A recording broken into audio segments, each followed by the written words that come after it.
ก่อนอื่นหมดก็ขอแสดงความนับถือบรรดาพ่อแม่ประชาชนอยู่ในขอบเขตทั่วประเทศข้าพเจ้าชื่อบุญสู้สุดมาลีห้องหัวหน้ากรมปลูกฝังมื้อนี้ข้าพเจ้าก็เป็นผู้หนึ่งทางหน้าทางกระทรวงเกษตรกรรมและสิ่งแวดล้อมเราร่วมเว้าเฉพาะกับแม่นกรมปลูกฝังสำหรับมื้อนี้ข้าพเจ้าสิมาให้ข้อมูลเพิ่มเติมชี้แจงหรือว่าให้ข้อมูลเพิ่มเติมเกี่ยวกับกระแสที่ออกทางสื่อออนไลน์กระจายไปในขอบเขตทั่วประเทศเกี่ยวกับปัญหามักโมที่เป็นพยาธิแล้วก็มักโมที่เป็นสารปนเปื้อนจากเคมีสารพิษตกค้างและบ่มีความปลอดภัยต่อผู้ที่บริโภคฉะนั้นเกี่ยวกับปัญหาดังกล่าวนี้ทางขันเทิงเราร่วมเฉพาะกับทางรัฐมนตรีกระทรวงเกษตรกรรมและสิ่งแวดล้อมพร้อมโดยคณะแสดงความเป็นห่วงเป็นใยก็ได้ลงมาประสานสมทบอย่างใกล้ชิดกับกรมปลูกฝังซึ่งว่ากรมปลูกฝังของเราก็เป็นหน่วยงานหนึ่งที่เป็นเสนาธิการ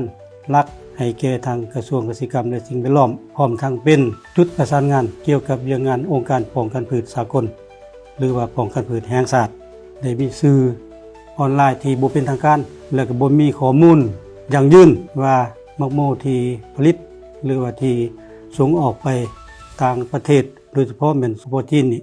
ก็ได้รีบฮ้อนประสานสมทบกับอำนาจการปกครองท้องถิ่นแต่งตั้งคณะกรรมการลงติดตามสุกอยู่เคลื่อนไหวหรือว่าเก็บกำข้อมูลรายละเอียดเกี่ยวกับบรรณาดังกล่าวนี้ปกติแล้ว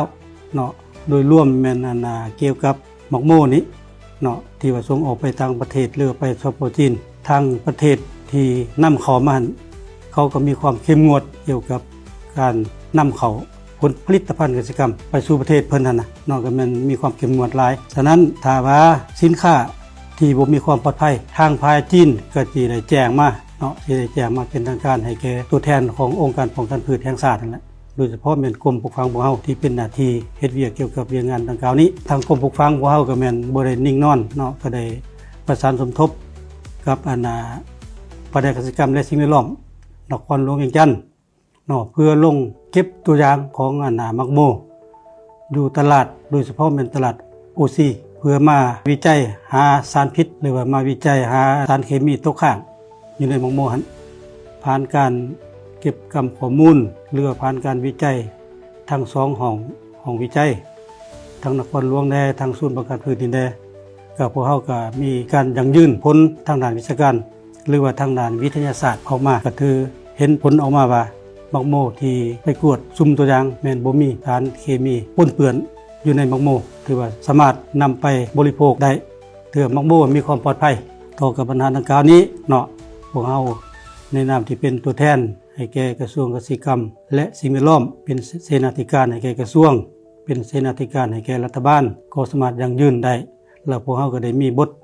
รายงานให้ทางรัฐมนตรีกระทรวงเกษตรกรรมและสิ่งแวดล้อมพวกเฮาฉะนั้นอยู่ในโอกาสต่อไปนี้และแม่นผลผลิตของพวกเฮาก็แม่นนับมือนับเพิ่มขึ้นกระจายสู่สังคมหลาย